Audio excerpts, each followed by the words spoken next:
রাজ্যের মুখ্যমন্ত্রী হিসেবে মানিক সাহার ৩ বছর পূর্তি। এ পর্যন্ত বর্তমান রাজ্য সরকারের বিভিন্ন কাজকর্মের সমস্ত সফলতার কৃতিত্ব রাজ্যের সাধারণ নাগরিককে দিলেন মুখ্যমন্ত্রী মানিক সাহা। রাজ্যে প্রথম বিজেপি আইপিএফটি সরকারের মুখ্যমন্ত্রী হিসেবে 2022-এর 15ই মে দায়িত্ব নিয়েছিলেন মানিক সাহা। পরবর্তীতে 2023-এ পুনরায় তিনি রাজ্যের মুখ্যমন্ত্রী নির্বাচিত হন। সেই হিসেবে বৃহস্পতিবার মুখ্যমন্ত্রী হিসেবে মানিক সাহার 3 বছর পূর্তি হলো। 3 বছর পূর্তির দিনেও তিনি চরম ব্যস্ততার মধ্যে কাটালেন। এদিনও তিনি বিভিন্ন সরকারি অনুষ্ঠানে যোগদান করেন। মুখ্যমন্ত্রী হিসেবে 3টি বছর দেখতে দেখতে কেটে গেল এবং প্রচন্ড কাজের মধ্যে ডুবে থাকায় দীর্ঘ এই সময়টা বেশ ভালোভাবে কেটেছে বলে তিনি নিজ প্রতিক্রিয়ায় জানালেন মুখ্যমন্ত্রী মানিক সাহা। এবং এ পর্যন্ত রাজ্য সরকারের এবং মুখ্যমন্ত্রী হিসেবে তার যে সমস্ত সাফল্য এসেছে এর পুরো কৃতিত্ব সাধারণ নাগরিককে দিলেন মুখ্যমন্ত্রী মানিক সাহা। 2 বছর তো সেকেন্ড বিজেপি লেড গভর্নমেন্টে, এর আগে আমাকে আজকের দিনে 2022-এ দেওয়া হয়েছিল, তো টোটাল 3 বছর হয়েছে। তো এই কয়েকটা বছরে যতটুকু চেষ্টা করেছি আমাদের সরকার যে ট্রান্সপারেন্সির মাধ্যমে কাজ করা, মানুষের যেসব সমস্যা সমাধানের লক্ষ্যে আমরা কাজ করেছি।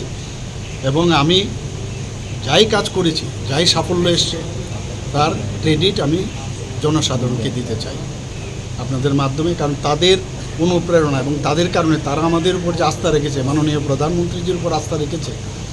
আজকে সেন্ট্রাল গভর্নমেন্ট থেকে যেসব প্রকল্প যা ওনারা সেন্ট্রাল থেকে পাঠাচ্ছেন এবং আমাদের ত্রিপুরা সরকারও যে প্রকল্পগুলো যোজনা করছে সেগুলো ইমপ্লিমেন্টেশন আমরা করতে পারছি। এবং তার রিপোর্টও যখন আমরা নেই, আমরা দেখেছি খুব ভালো রিপোর্ট আসছে। তো এর জন্য একটা স্যাটিসফ্যাকশন আসে যে মানুষ যেহেতু আমাদের উপর আস্থা রেখেছে, এর জন্য এগুলো সম্ভব।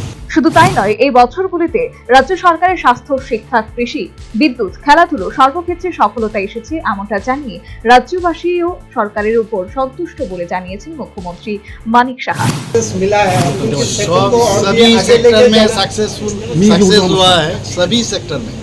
आप हेल्थ को लेके लीजिए, एजुकेशन में आप देखिए, कल विद्या ज्योति का रिजल्ट आप देखे हो कितना अच्छा हुआ। लास्ट ईयर खराब हो गया था, तो इस बार अच्छा हुआ। तो धीरे धीरे हमारा जो ग्राफ है ऊपर की तरफ जा रहा है।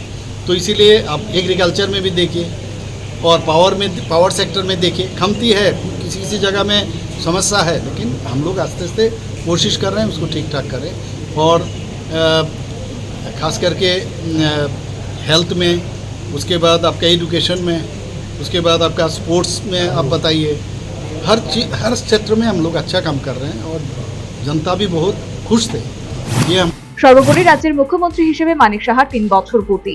এই পর্যন্ত সরকারের সমস্ত সাফল্যের কৃতিত্ব রাজ্যের সাধারণ নাগরিককে দিলেন মুখ্যমন্ত্রী এবং বর্তমান সরকারের সময়কালে রাজ্যের সমস্ত দপ্তর তথা সর্বক্ষেত্রে সফলতা এসেছে বলে অভিমত ব্যক্ত করলেন মুখ্যমন্ত্রী মানিক সাহা।